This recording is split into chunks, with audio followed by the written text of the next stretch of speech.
Good evening, America, and welcome to N3 Prime Time. I'm Angie Ress, and we've got a blockbuster lineup for you tonight. Gary Franchi is standing by with bombshell reports. First up, is the Biden administration hunkering down in a secret war room to fend off a potentially devastating impeachment inquiry? House Republicans say they've got the goods, but the White House calls it all a stunt. Next, Newt Gingrich and even a former DNC chairwoman are predicting a Trump landslide in 2024. Is Trump the new face of a movement against corruption? And speaking of Trump, Ron DeSantis' presidential dreams could be over before they start, as his own super PAC declares Trump undefeatable. Moving to Tinseltown, why are Oprah and The Rock asking you to foot the bill for their new charity, while only pitching in crumbs from their billionaire pie? And on the global stage, U.S. Russia tensions are heating up and missile threats are in the air. How prepared are we? Plus, don't miss our comments section where we read your thoughts live. And in our Looking at You, we spotlight someone stirring the pot and making headlines. All this and more coming up on N3 Prime Time. Gary, over to you. Good evening, America. Welcome to N3 Primetime. Tonight, we're not just giving you the news, we're delving into stories that will shape the very fabric of this nation. Why does it matter? If Biden's constructing a war room to combat impeachment allegations? Because at stake is the integrity of our republic and the office of the presidency itself. The 2024 election isn't just another vote, it's a battle for the heart and soul of America, especially as major players make their moves. DeSantis' future? It's tied to the future of conservatism. Oprah and The Rock are asking for your hard-earned money. What does that say about elites' disconnect? Let's not forget, the drums of war echoing across the globe as tensions with Russia escalate. Now, speaking of integrity and safeguarding your future, think of the U.S. dollar as a sinking ship and your hard-earned savings as the passengers. Since the 70s, the dollar's lost 85% of its value. Elections are coming, and you better believe the government will be running those printing presses nonstop, risking even more inflation. Don't let your financial future go down with the ship. Gold withstands inflation, so invest with Noble Gold Investments and receive a free quarter-ounce gold standard coin. Visit noblegoldinvestments.com or dial 877-646-5347. You owe it to yourself to make sure your future is secure. Angie, back to you. What stories are you zeroing in on tonight's episode? First up, Bidenomics, the total bust or the saving grace. August job numbers suggest the former. Countless Americans are scrapping the bottom of the barrel while the White House is painting a rosy picture. We'll give you the unfiltered facts. Next, Nikki Haley says enough is enough. Term limits, competency tests for Congress. She's ringing the alarm bells that we've got a generational crisis in leadership. Then wildfires devastate Maui and Kevin McCarthy hits the ground running. His message, unity over politics. We'll explore how this crisis is a test for American leadership. Speaking of crises, you won't believe what's happening in Washington, D.C. Grocery stores pulling products off the shelves to combat spiraling crime. What does this say about the state of our nation? And finally, Biden's recent Rose Garden speech. Was he in an alternate reality? We'll break down the real numbers behind his lofty claims. These stories matter, America, because they are about your life, your safety, and your hard-earned money. Gary, let's kick off tonight's first special report. Good evening, America. Tonight we have a report that's so explosive, it might just redefine how you look at the Biden administration forever. Imagine a White House so nervous about their own potential corruption that they're assembling a war room, not for foreign threats or natural disasters, but to defend against an impeachment inquiry from their own countrymen. And why? Because a trail of money, millions of dollars, is snaking its way from foreign hands into the Biden family's coffers. You won't believe the details we've uncovered, and stay with me to the end of the special report because my final thought tonight is something you simply can't afford to miss. America, it's time to brace for impact. Ladies and gentlemen, let's cut to the chase. The atmosphere in Washington is thicker than molasses, and trust me, it's not because autumn is around the corner. No, the leaves might not be falling, but President Joe Biden might be. New reports are emerging that indicate the White House is staffing up, bracing for the impact of what could be a devastating impeachment inquiry. Now, you might wonder why would an administration need to prepare if they're as clean as a whistle? But folks, they're not just preparing, they're militarizing. They're setting up what they're calling a war room, and the team includes some heavy hitters. Richard Sauber, a defense attorney known for playing hardball. Russ Anello, former staff director of the House Oversight Committee, and Sharon Yang, former Building Back Better Together spokeswoman. They even have incoming White House counsel Ed Siskel, who has experience dealing with GOP investigations ranging from Benghazi to Solyndra. You don't call in that kind of artillery unless you're preparing for an all-out war. Now, let's take a step back for a moment. Life has a way of throwing curveballs at you, whether you're the president of the United States or just a regular Joe. It's how you handle those curveballs that really counts. Now, you see, I went through a transformative journey and lost 80 pounds thanks to Gary Mascioni's Fat Loss for Life, a body transformation guide. And this guide can be your roadmap to a better you, complete with nutrition insights, game-changing fitness app. Begin your own chapter at garystraining.com. Use code NNN and you'll get 10% off. Just like President Biden needs a transformative strategy, maybe you do too.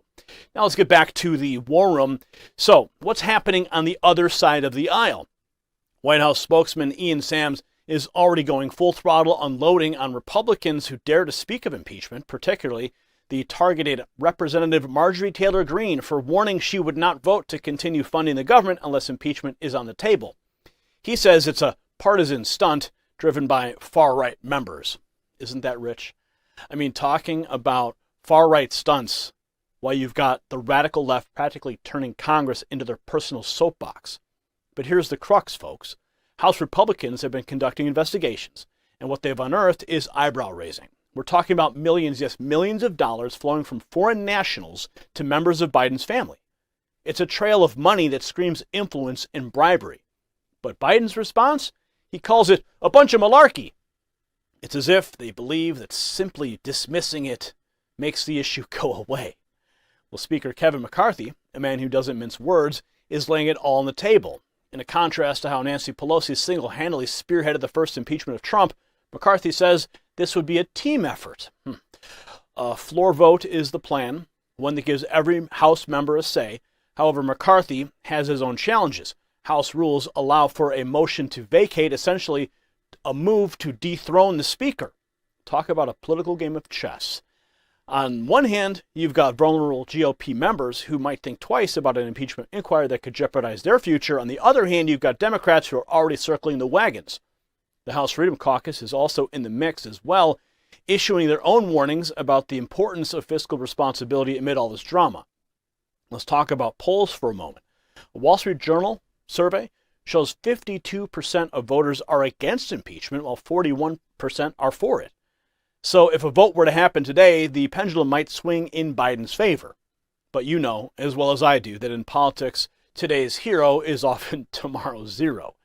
Kevin McCarthy says the American people deserve to know if Biden's family is mired in a culture of corruption. And he's right. An impeachment inquiry would give Congress the tools it needs to investigate thoroughly, not half-baked probes or surface-level scrutiny, but a full-blown, no-stone-unturned investigation. But if there's even an iota of truth in these allegations, it changes everything. It brings into question the very integrity of the presidency, our republic, and, let's face it, our country itself. Watch. What other evidence are you seeking in order to bring that? Do you need more evidence to prove to your members? Do you have the votes for an inquiry? Well, we have been out on summer recess right now working in the district. When we go back, we'll discuss this, but we find new information each week. We did not know about the whistleblowers coming forth. We did not know of all these times that the president lied to the American public. Each step we take contradicts what the Bidens had said before. Could you imagine being a sitting vice president and your family's members set up 20 shell companies?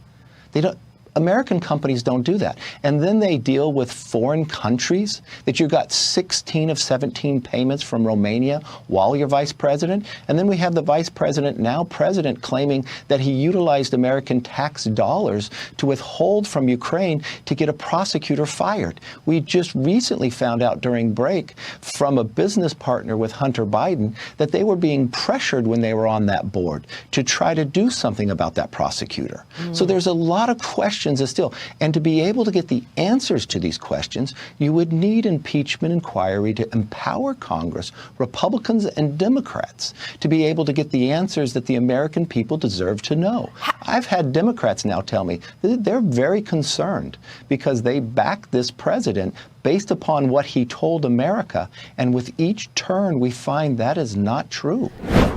So there you have it, America. Joe Biden's facing a barrage of impeachment chatter, a ticking clock, and a deeply divided nation. Amidst all this, his team is scrambling, creating a fortress of lawyers, legislative aides, and communications staffers. It's not just about one man. It's about the soul of our nation. Will we demand accountability, or will we let potential corruption slide? Only time will tell. Now, ladies and gentlemen, we've unraveled quite a tapestry tonight, haven't we? A White House in a defensive crouch, a opposition party digging deep, and a nation left wondering who they can trust. The mere fact that President Biden has to hunker down and build a fortress of legal minds should be a wake-up call for all of us. We're not talking about political games here. We're talking about the very soul of our nation. Are we, as a country, do we sweep allegations of corruption under the rug, or are we one that stands for integrity and accountability? So when the dust settles, the question isn't whether Biden survives an impeachment inquiry. The real question is, can America survive another presidency steeped in controversy and corruption? Let that sink in, because the answer will define our country for generations to come. Angie, what's the RNC saying about the latest August jobs report? The Biden administration's economic approach seems to be backfiring as August job numbers underscore the rockiest 3-month period post-pandemic. RNC Chairwoman Ronna McDaniel lambasted the impact of Bidenomics, claiming countless Americans are now jobless and financially stretched. Contrary to the positive spin from Biden's camp, here's the unvarnished truth. Surging prices, dwindling wages, and a middle-class wealth decline of over 33,000 within a year. August job data unveils a somber reality. An average of only 150,000 jobs have emerged monthly since May, and prior job gains for June and July have been reduced by 110,000. Unemployment particularly affects women, Hispanic, and Asian Americans, and those without college degrees. As household wealth evaporates and gas prices surge, it's evident that Biden's economic plans aren't aligning with the aspirations of ordinary Americans. Dive deeper, get the whole story by tapping the link in our bio. Gary, you have a report on Gingrich's recent comments. How are Trump supporters reacting? Welcome to this special report. Hold on to your seats because Newt Gingrich, the master political analyst himself, just dropped a bombshell about Trump's 2024 chances. Not just a bombshell, but a revelation that has every conservative in America buzzing. Gingrich spills the beans on why Trump is much more than a candidate. He's the leader of a movement set to dismantle a corrupt system. So what does this mean for the American people? And how does Gingrich's bold prediction coincide with a stunning admission from a former DNC chairwoman, Donna Brazile? You can't afford to miss what we're going to share tonight, especially our final thought.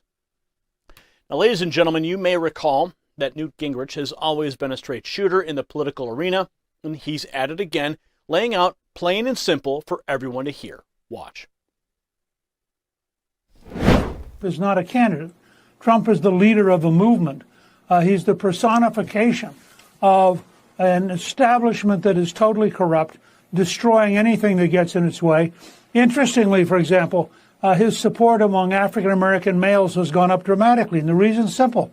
They feel that the police have harassed them. They're now watching the government harass Trump. They actually identify with what he's going through. I think many people who may or may not like Trump's personality, but they look at this and they think, here are my choices.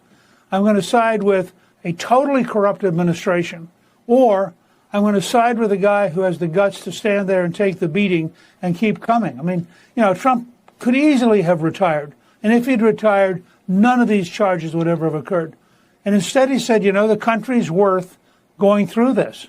And I think that's given him support in places that normally wouldn't have supported him. But they realize if your only two choices are to reinforce a totally sick, corrupt, authoritarian system, or to be with the guy who's taking it head on, I think that the country's in fact going to nominate Trump, and I think Trump has a very high likelihood of winning the general election. What we've heard from Gingrich echoes what many Americans feel deep down inside. This isn't about just another election. This is a fight for the soul of the nation. Gingrich believes that Trump will secure the nomination and not just win, but win big. Why? Because you, the American people, are awake. You've seen the corrupt system for what it is, and you know that Trump is the only person willing to stand up against it. And Gingrich is not alone in his statements. Byron Daniels posted Gingrich's thoughts with a caption that read, "Make time today to listen to this incredibly stated analysis of President Trump and the state of American politics. Well said, Mr. Speaker, and well received, Mr. Donalds." Now, here's the kicker. Even former DNC chairwoman Donna Brazile sees Trump as a movement. You're right. You heard that correct. Listen. Prescription drug prices, that's going to help Democrats. But I have to say something, because, George, I'm old enough to say this. I've seen two movements outside of the social justice movements in my life on the political side. One was the Reagan movement. Reagan had a hold on his base, the country at large. They saw him as someone who was willing to stand up for American values, whatever that might have meant. Now, I thought it was reactionary. The other movement I saw was Barack Obama, hope and change. That galvanized the American people. I've never seen anything like this with Donald Trump. I mean, what doesn't kill you make you stronger? I mean, being being indicted, that's making him stronger. Raising $10 million using an ugly mugshot to raise money. This is a movement. And anyone who thinks that you can apply the old political rules to trying to defeat this candidate based on he's scary, he's ugly, whatever you might want to call him, this is a movement. And we have to respect the fact that it's a movement. Oh, it certainly is. Now pause for a moment and let's relate this to something crucial for your financial future. You see, just as our political system has veered from its golden standards, so has our financial system. The U.S. dollar's plummeted in value since it decoupled from gold back in the 70s. The government can print and will continue to print money like it's going out of fashion. The last time they did this, inflation rose by 9%. That's why you need to invest in gold with Noble Gold Investments. It's a shield against inflation, just like Trump is a shield against a corrupt system. Visit noblegoldinvestments.com right now or dial 877-646-5347. Don't forget, you'll also receive one of these. It's a free 24-karat quarter-ounce gold standard coin. Now back to our main narrative. What Donna Brazile had to say, she spoke of two movements that she had witnessed during her lifetime. One was the Reagan movement. The other was Barack Obama's hope and change. But now even she has to admit that what we see with Donald Trump is unprecedented. Brazile pointed out that Trump's movement is robust, even invincible to indictments and media smear campaigns. Imagine that. Being indicted only makes him stronger. He's raising millions by simply utilizing a mugshot. If that doesn't tell you the American people are fed up with the charades, I don't know what will. Nobody said this about Joe Biden. In fact, has anyone ever marveled over Joe Biden's popularity? Yet we're expected to believe he garnered 81 million votes in the 2020 election? Something doesn't add up, folks. Gingrich says it very simple. You either reinforce a sick, corrupt authoritarian system or you side with a man willing to take on the whole messed up apparatus. This isn't about just disliking or disliking Trump as a person. It's about siding with the only guy willing to fight against a system so corrupt that even its insiders are starting to admit it. He argues that Trump's support base is widening, especially among groups you might not expect. For example, Gingrich mentions a significant rise in support among African-American males. They felt harassed by the police, and now they see Trump getting harassed by the government. They identify with his plight. Let's talk about strategy. The mainstream media has tried every trick in the book to destroy Trump. But guess what? The more they attack, the stronger he gets, and Gingrich knows this. He knows that the American people are smart enough to see through the sham that the establishment is putting up. Gingrich believes that Trump not only will get the nomination, but also stands a very high likelihood of winning the general election. So what do you do when even your enemies start admitting that you're an unstoppable force? You double down, you fight harder, and you make sure that the movement continues to gain momentum. In the end, what Gingrich and even Brazile acknowledge is that Trump is not just a candidate, he is the embodiment of an American outcry against corruption, against a rigged system, and against the erosion of true democratic values. Ladies and gentlemen, Gingrich's revelation should serve as a wake-up call for all Americans. This is not just another election. This is about choosing the direction in which this country is headed. It's about identifying who is genuinely willing to tackle the corruption and decay rotting away our great nation from the inside. And if Donna Brazile's unexpected admission is any indicator, even those on the opposite side of the political spectrum are starting to see Trump's movement for what it is. This is why today's report matters to you, to me, and to every freedom-loving American out there. Let's heed the wisdom in Gingrich's words and continue to support the only man willing to go head-to-head with a corrupt system. This is Gary Franchi signing off. Thank you for watching this special report. May God bless you. Angie, what is the latest on Nikki Haley's stance on Capitol Hill? Republican presidential candidate Nikki Haley has made an urgent plea for big changes in Congress. Speaking on CBS News Face the Nation, Haley called for term limits and mandatory mental competency tests for lawmakers over 75. Concerned about what she sees as evidence of cognitive decline in long-serving politicians, she said it's time to leave, highlighting the need for fresh, capable leadership. Her bold proposal isn't partisan. She's calling it a congressional problem. Haley suggests that it's high time for a generational power shift to leaders equipped to handle today's challenges. When questioned about age limits, she even suggested competency tests for all of Congress ages 50 and up, focusing on basic cognitive questions. In essence, she warns that American enemies are watching and perceived incompetence puts our nation at risk. Dive deeper. Get the whole story by tapping the link in our bio. Gary, you have news about DeSantis and his own super PAC. What's going on? You may want to grab a seat for this one because tonight we're digging deep into the unraveling of Governor Ron DeSantis' presidential ambitions. Now, this is not just some baseless rumor. No, this is straight from the horse's mouth. Ed Rollins, the co-chair of the pro-DeSantis super PAC, Ready for Ron, is saying, and I quote, "Trump is undefeatable." Yes, that's right. The very man entrusted with making DeSantis a contender just sealed his fate. You don't want to miss the shocking details we've got for you, and believe me, you'll want to stay tuned for the final thought where we break down why this story should send a jolt of reality through every conservative living room. Ladies and gentlemen, let's cut right to it. Ed Rollins, a long-standing figure in conservative politics and the co-chair of the Ready for Ron super PAC, has come clean. The man explicitly declared that President Trump is the real titan in the room. Imagine that. Your own PAC chair saying that not just any competitor, but Donald Trump is invincible. It's a punch to the gut, an unexpected body blow to Ron DeSantis and his ambitions. What Rollins has revealed shows a critical crack in the very foundation of DeSantis' campaign. Now, let's not gloss over this. Rollins went on record saying that Trump's base is solid as a rock. It's growing stronger even amid the laughable series of indictments levied against him. You know, those indictments that we've said time and time again are politically motivated nonsense.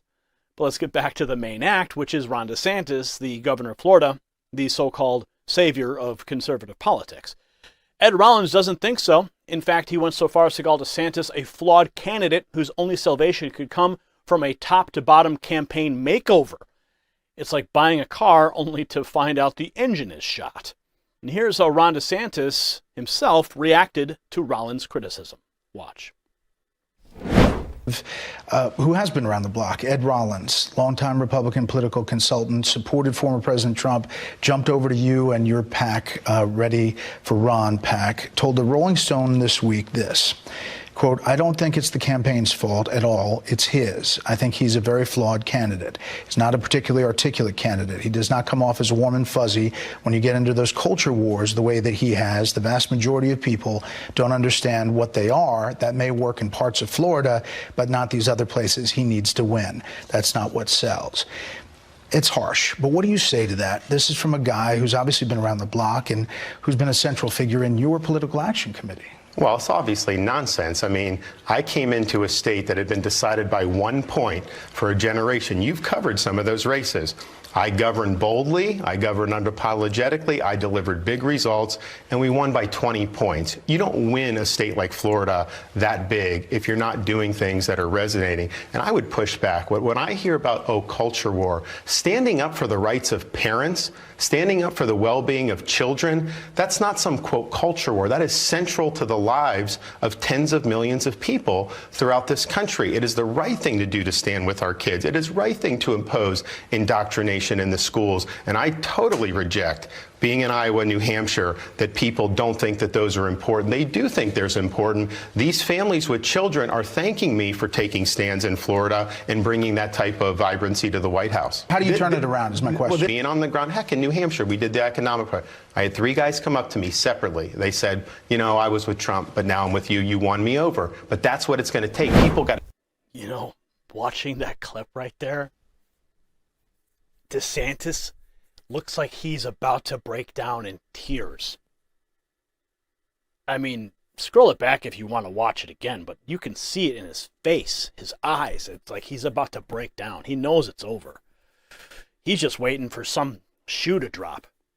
He's waiting to see that one of these indictments is going to stick and somehow he's going to rise to the top. That's his gamble. But man, he looked like he got punched in the gut right there. Whew. But if you thought that Rollins was a lone voice, think again. Jeff Rowe, another key player in the DeSantis circus, was caught in a leaked audio admitting that the Florida governor has only 60 days to make a dent against Trump. 60 days in a dream, folks. And just recently, Republican strategist John Thomas went on News Nation and explained why he backed DeSantis at the beginning of the GOP primary race, but has now shifted back to former President Trump. Watch. Organizers with that super PAC, a major super PAC that raised tens of millions of dollars in commitments from donors for the Ron DeSantis presidential campaign, have changed their minds. The founder of the Ron to the Rescue super PAC announcing he will now support President Trump. Let's bring in that super PAC founder, John Thomas, a Republican strategist. John, thanks for being here. Tell me what initially drew you to DeSantis when you'd previously backed the former president in 2016 and 2020? Sure. Essentially, during the last midterm cycle, we were promised a red wave, and we really got a red mist at best. And yet you looked at what happened with Governor DeSantis in Florida, and he created a red tsunami on the same night the rest of the country was kind of weak in terms of Republican showing. And also, Ron DeSantis showed at that point that he could put together non-traditional Republican coalitions that the Republicans have had a difficult time getting in other elections. And so it seemed like we had to do something different. It seemed like the Republican electorate was open to something different. And we had to get back to winning, but we also had to have the Trump agenda.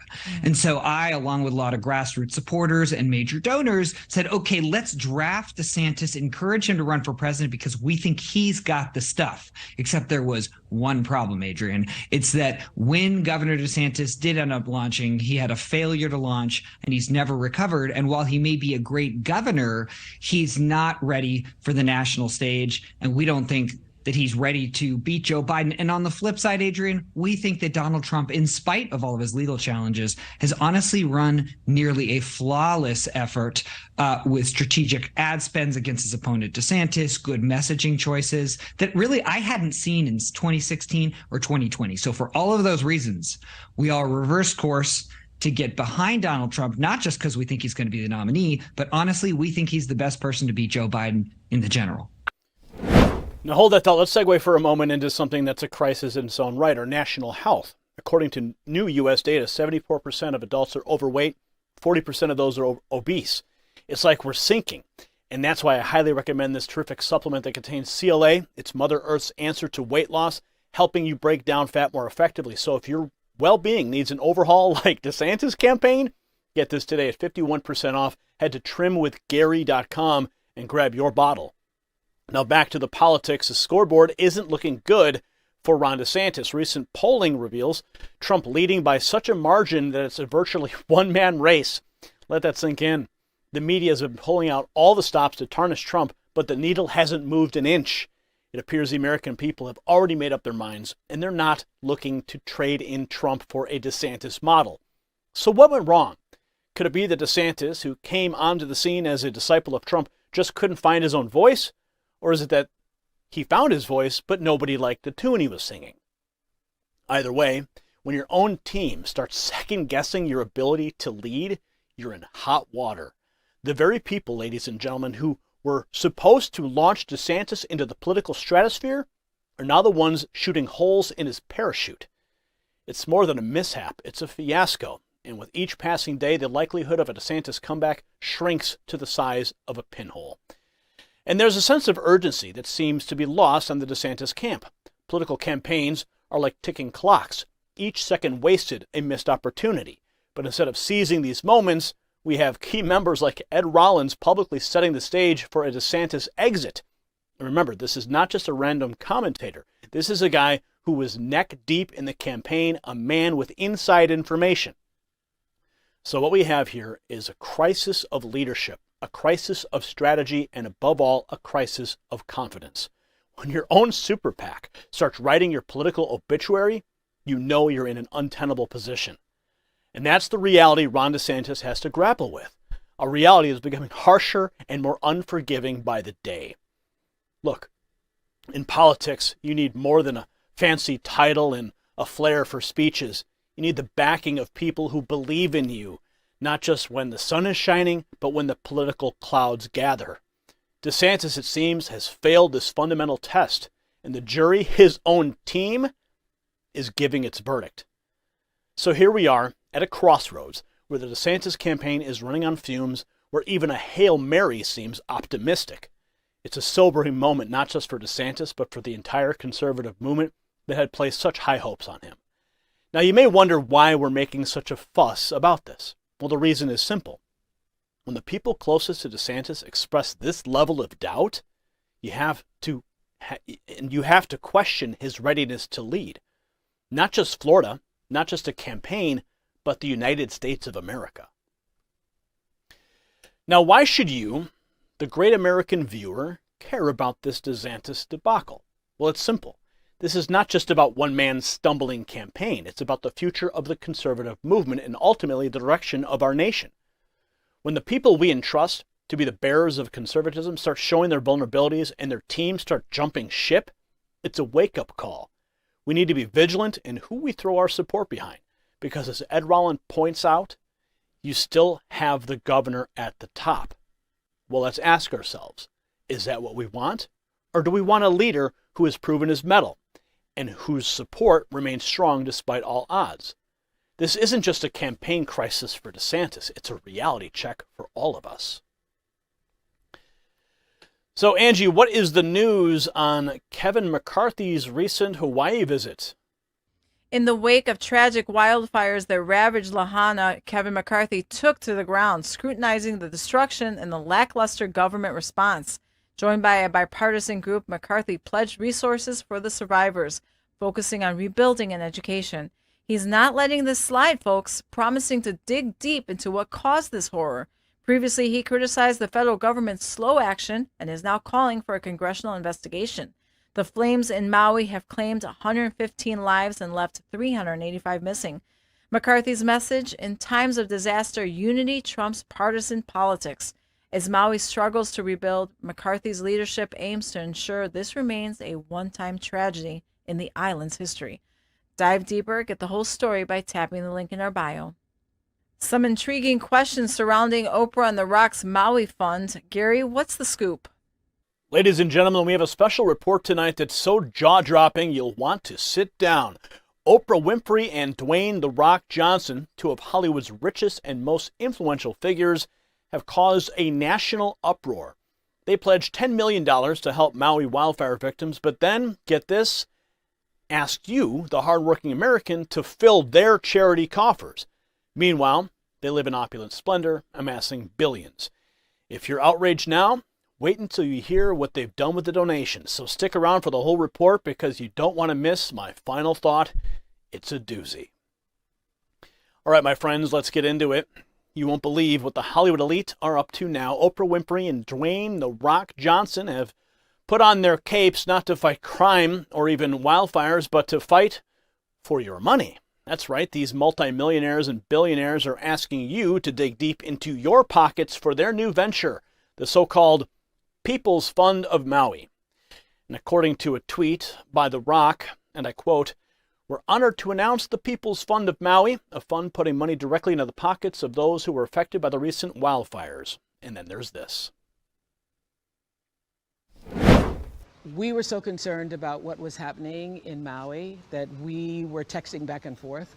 And I read this article that Dolly Parton had given money in her community. And I said, I think this is the answer. You said, I think that's the answer. I said, I love it. And so we have created the People's Fund of Maui that will put money directly in the hands of the people who need it right now. So if you send a donation, just click where you see below and send a donation. That money is going to go to one of many residents who have been displaced in Maui. We guarantee. That's right. And I know a lot of people out there, as Oprah and I have been finding, are just having a hard time trusting where the money goes, what organizations should I send money to, how can I help.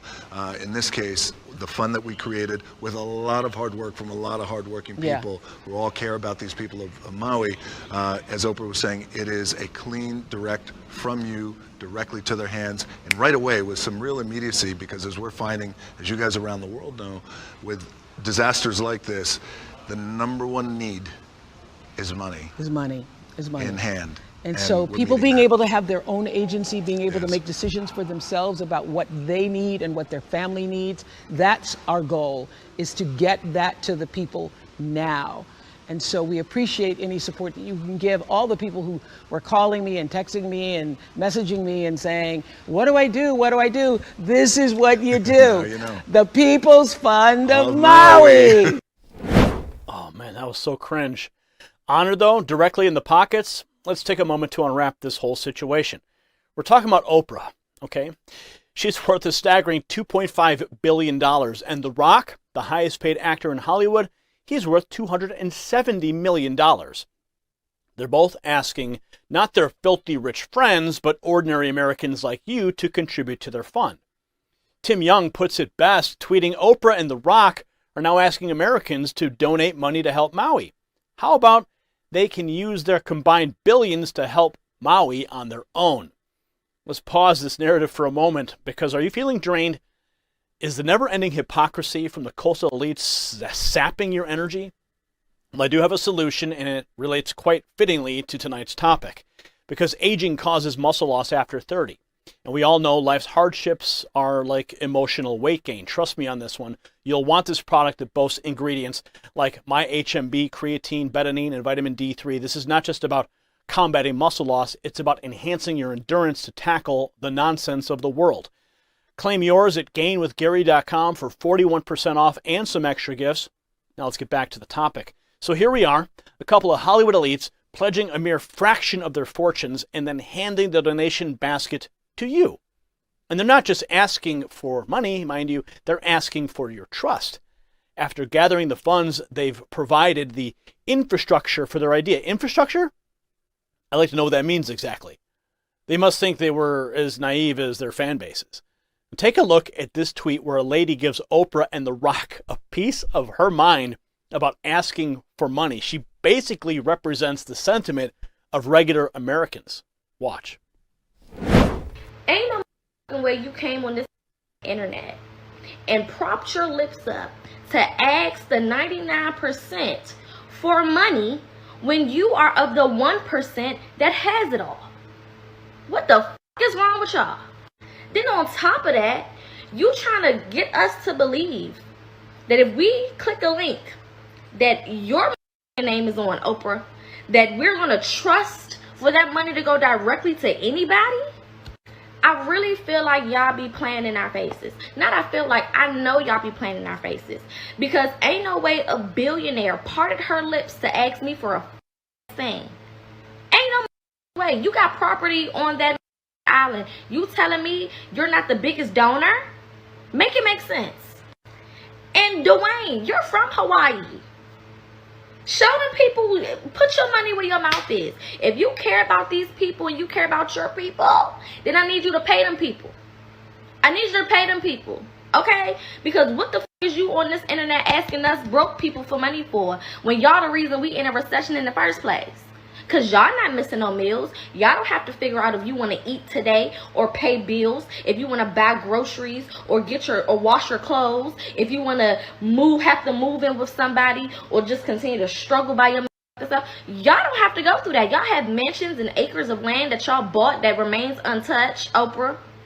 Y'all have hundreds of people on y'all team. Y'all have all of these different estates. Y'all got private islands and planes and jets and shit. And you part your lips to get on this internet and ask us if we're going to donate to Maui? And then try to convince us that it's going to go directly in their hands? How many organizations have y'all started, or how many donation links have y'all created? And those people have never seen that money.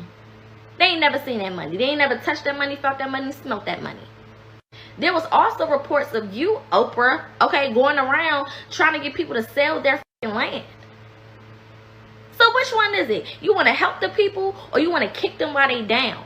Not even kick them. You want to karate chop, monkey stomp they asses while they're down, and then part your lips on this internet to ask us for money? Kiss our asses. My ass is black. Their ass may be a different color, but whatever it is, kiss it. Get the fuck out our face. If you want to help Maui, you go save Maui.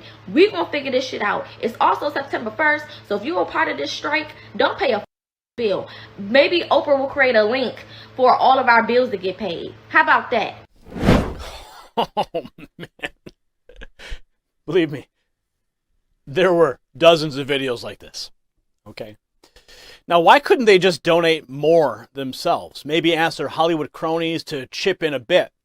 The situation's so dire that they've had to disable the comments in their People's Fund for Maui promotion, which should tell you just how well their little venture is going. Now, we must also consider where this money is going. Before you're crazy enough to donate, know that the funds are managed by a nonprofit company called the Entertainment Industry Foundation. This nonprofit has 13 executives who get paid over $3 million. $3 million. So when you're talking about infrastructure, is this what you mean, Oprah and Rock? My friends, we've been offered a window into how these elites think. They sit in their multi-million-dollar homes, strategize how to appear charitable, then pass the bucket to you, all while securing their position in high society and likely scoring some tax breaks along the way. I think we can all agree the last people who should be asking working-class citizens for money are those who could easily fix the problems with the stroke of a pen on a checkbook. It's more than a little tone-deaf. It's indicative of a broader trend of disconnect between Hollywood and real America. So, the next time Oprah or The Rock try to sell you a story about how they're helping, remember this Maui debacle, a real-life story of riches asking for more while the poor are left to pick up the tab. Ladies and gentlemen, the story we've just unpacked should make every hardworking American furious. And why does it matter? Because it perfectly illustrates the brazen hypocrisy and entitlement of the Hollywood elite. It's easy for Oprah and The Rock to feign compassion while sitting atop their mountains of wealth.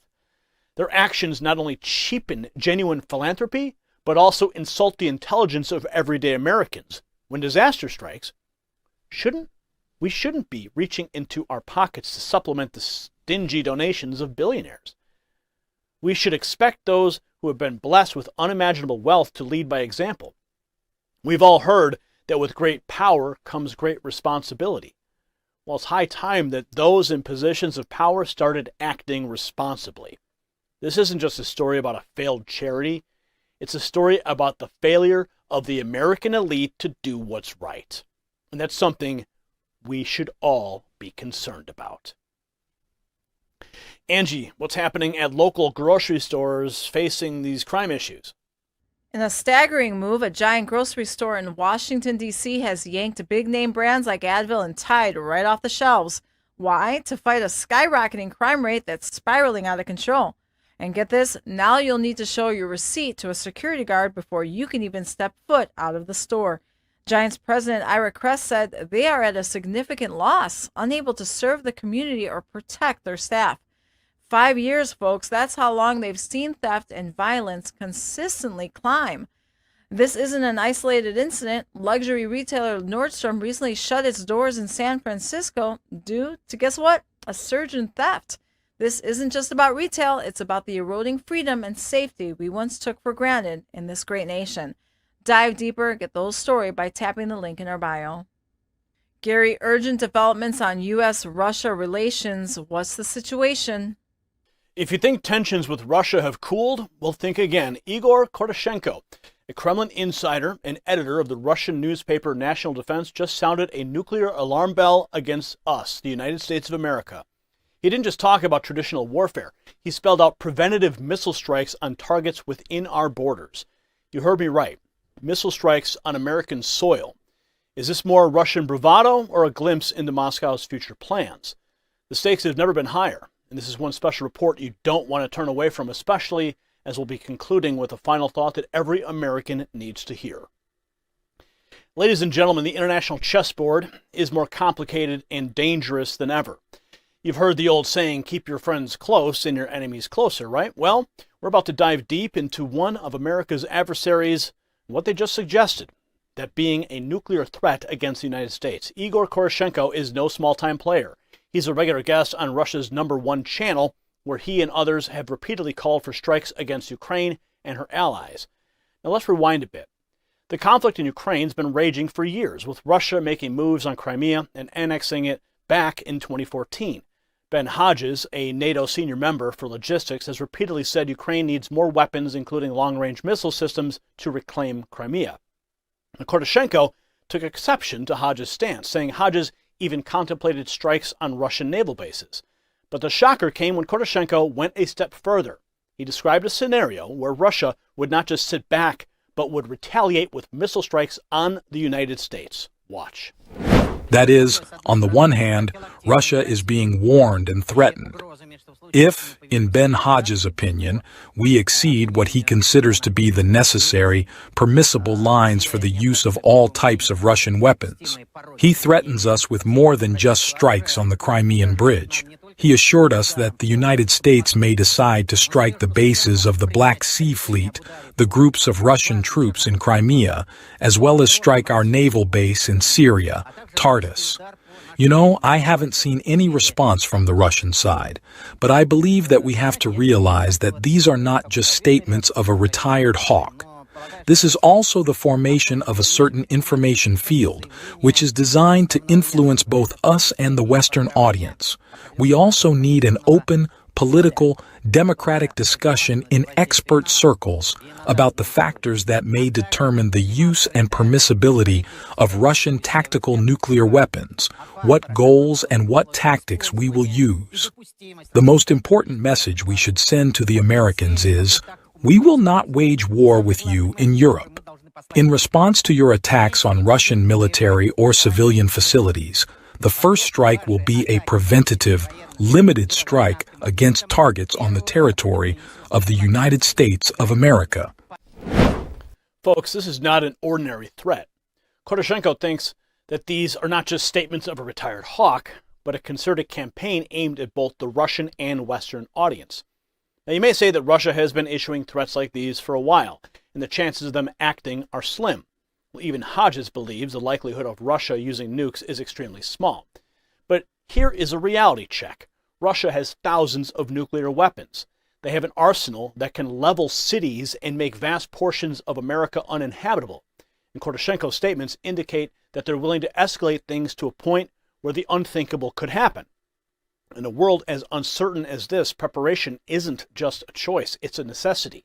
You never know when a political or natural crisis might strike. And let's face it, with threats like these, you need to be prepared for the unexpected. And that's why My Patriot Supply is currently offering 25% discount on their 3-month emergency food kit. This offer is not just timely, it's essential. Protect yourself and your loved ones, because when the first missile strikes, it'll be too late to prepare. Visit preparewithgary.com and take advantage of this limited time 25% discount. Don't wait for a crisis to hit. Be ready for it. Now, as we were saying, Russia's rhetoric isn't just for show. Last week, they announced that their Sarmat strategic missile system had been put on combat duty. This missile can reach the United States, meaning the threat isn't confined to a distant battlefield. It's right here, knocking at our front door. Hodges describes Crimea as the decisive terrain of the war between Russia and Ukraine. He believes that Ukraine can only find peace and rebuild its economy once Russia's occupation of Crimea ends. So the stakes are high, not just for the countries involved, but also for the geopolitical landscape. But let's not kid ourselves. While America has been cautious about avoiding a direct confrontation with Russia, being the largest provider of military aid to Ukraine puts the United States squarely on Russia's radar. Koroshenko went as far as to say that there should be a discussion about the use and permissibility of tactical nuclear weapons. So what does all of this mean? On one hand, Russia could be posturing, using its nuclear capabilities as a deterrence tool. On the other hand, they could genuinely be willing to cross that line. Either way, the fact that we're even discussing the potential use of nuclear weapons against the United States should be setting off all kinds of alarm bells. It's a situation that necessitates robust diplomatic action, clear strategy and preparedness at all levels. What's even more alarming is the admission from Poroshenko that any attack on Russian military or civilian installations would trigger a preventative limited strike against U.S. targets. What defines limited? And what are these preventative measures? The ambiguity leaves room for devastating consequences, and it's not a game we can afford to play.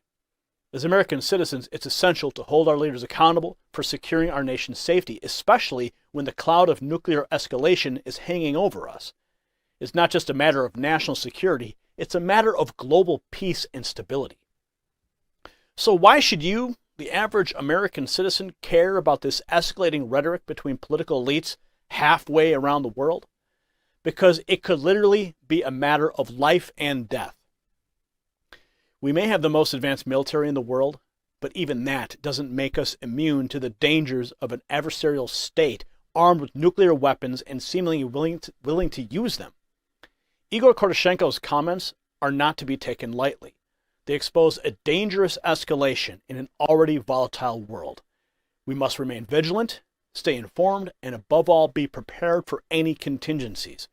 It's not a matter of if these threats will affect you, it's a matter of when. And that, my friends, is something every American needs to think about very seriously. Angie, how is Biden responding to criticism over his economic plan? President Joe Biden's recent Rose Garden speech was nothing short of an alternate reality show.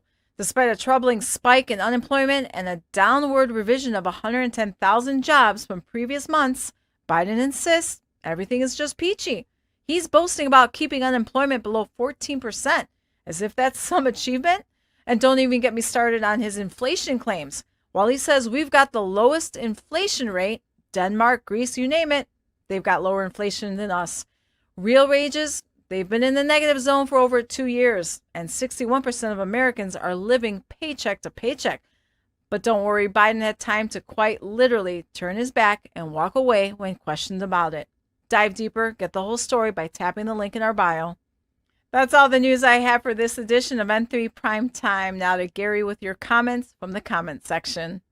It's that part of the show you've all been waiting for, the comment section, where your voice, the voice of real Americans, takes center stage. Did your comment make the cut? Let's dive in, shall we? Tonight, we're reading your comments from the video we published called Unthinkable DNC Admission Reveals Trump's True Power. Our first comment comes from Becca. She writes, "We, the people, know President Trump is innocent. That's the difference. And we also know he cares about our country and world peace, too." Becca, you hit the nail on the head. President Trump has been under constant scrutiny, from impeachment trials to relentless media hit jobs, yet the American people see through the smoke and the mirrors. They understand that Trump's focus has always been America first, not only for the homeland, but in fostering global peace. So the admission from the DNC, or should I say the unintended confession, merely reinforces what we already know. Trump's power comes from the people who know the truth. Next, we have Terry, who says, "Vote Trump and save America. Everyone stay together for America." Terry, you're echoing the sentiments of millions who understand the gravity of the choices we face. It's not just an election, it's a struggle for the soul of our nation. Staying together for America, that's not a slogan, folks, that's a battle cry. And Santina writes, "Trump has proven that a businessman can run this country better than a politician ever could. Trump 24. Santina, you're absolutely right. Politicians make promises. Businessmen deliver results. From record low unemployment to trade deals that actually benefit America, Trump proved your point emphatically." Now here's another from Jeffrey. He writes, "Trump is exactly what this country needs. Let's make it the United States of America again." Couldn't agree more, Jeffrey.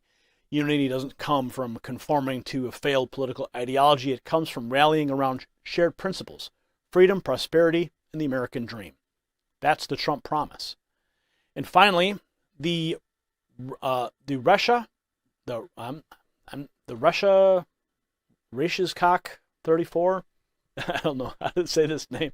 Some of your names, I can't get it, but here we go. American patriots are on the Trump train forever. So Teresa, the Trump train doesn't have a final stop. It keeps chugging along, fueled by patriots like you who understand what's at stake. Now, folks, these comments aren't just random social media banter. They are a pulse check of the American spirit, the real heart of the nation that's tired of being dismissed and discounted by the ruling elites. Now, don't go anywhere. Up next, we have a special segment looking at you. We're going to spotlight someone who's making waves.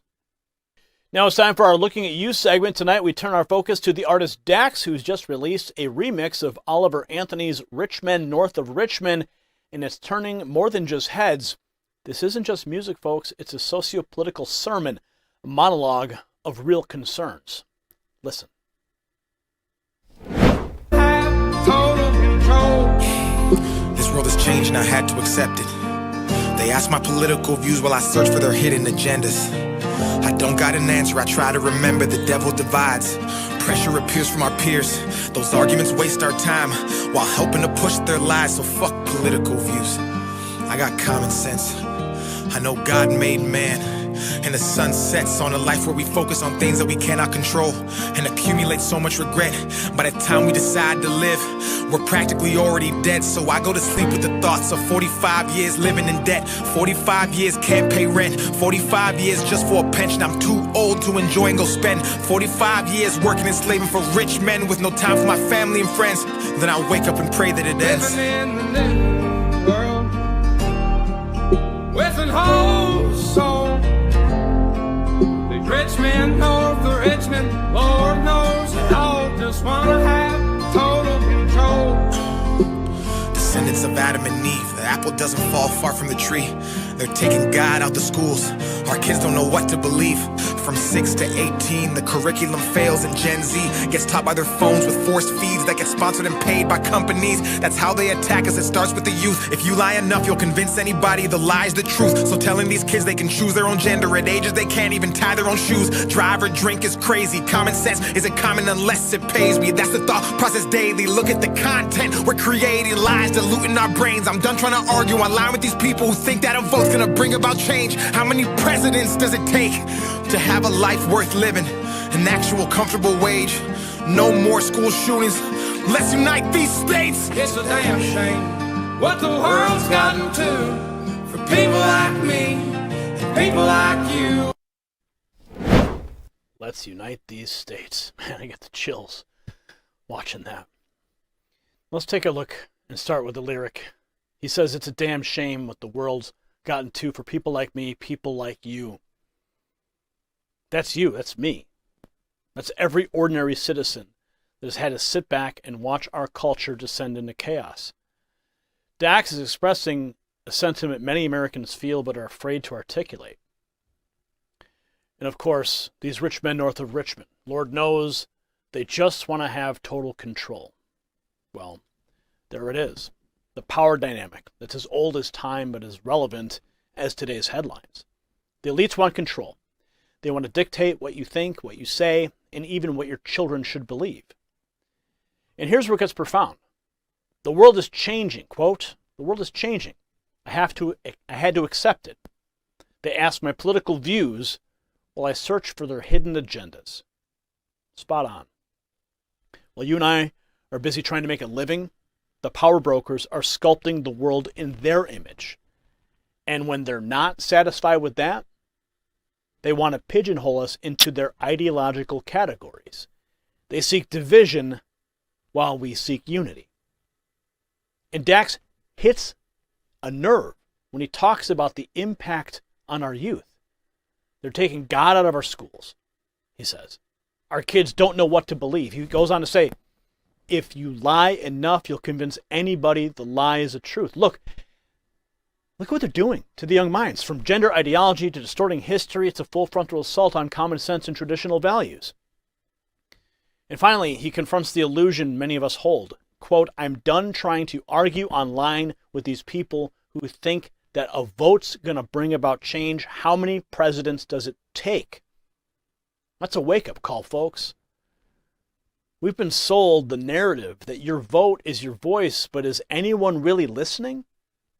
Change doesn't just come from casting a ballot. It starts at home, in communities. and real conversations. So tonight, we're not just looking at Dax, we're listening. And what he's saying is a clear call for us to break out of the illusions and confront the realities of a world spiraling out of control. It's time for the old souls in this new world to reclaim the narrative. We'll continue to monitor the cultural landscape and bring you voices that aren't just making noise, but making sense. And that's tonight's Looking at You. Tonight we've uncovered a landscape of narratives that are shaping the very fabric of this nation. The potential impeachment cloud hovering over the Biden administration isn't just Washington intrigue, but it raises questions about the integrity of our republic and those who lead it. Trump's growing influence and a potential 2024 comeback isn't just political fandom, but a symptom of a nation deeply distrustful of a system they feel has betrayed them. Governor DeSantis' weakening position, Oprah's controversial charity venture, and the stark image of an emptied store in D.C., all indicators of a society grappling with its values. Nikki Haley's bold call for congressional mental checks and McCarthy's response to the Maui devastation reiterate that it's high time we prioritize competence and unity over mere politics. And as the geopolitical heat rises with Russia, it's a glaring reminder of the constant vigilance we need to uphold both domestically and internationally. These stories are not just fleeting headlines. They're emblematic of an America at a crossroads, seeking direction, purpose, and trust in those who lead it. It's more than just news. It's a reflection of who we are and what we aspire to be. Ladies and gentlemen, our show for tonight has concluded, and I'd like to extend a heartfelt thank you to Angie for delivering insightful news briefs that kept us all in the know. Also, a big shout out to everyone participating in our live chat. Your voices matter and keep the conversation going. In an era where trust in our institutions is eroding faster than the value of the U.S. dollar, it's crucial to have a solid foundation to lean on, much like gold, the last reliable asset after the dollar detaches from it. It's lost 85% of its value since the 70s. And if you're concerned about the slippery slope of inflation, as we discussed in Biden's economic plans, consider securing your future with Noble Gold Investments. And for those who act now, they're offering a free quarter-ounce gold standard coin. Visit nextnewsgold.com or call 877-646-5347. And even if you're not investing, give them a call. Tell them thank you for sponsoring this program, because without them, we wouldn't be here. Be able to give you the news every single day. And they are the gold company that I trust.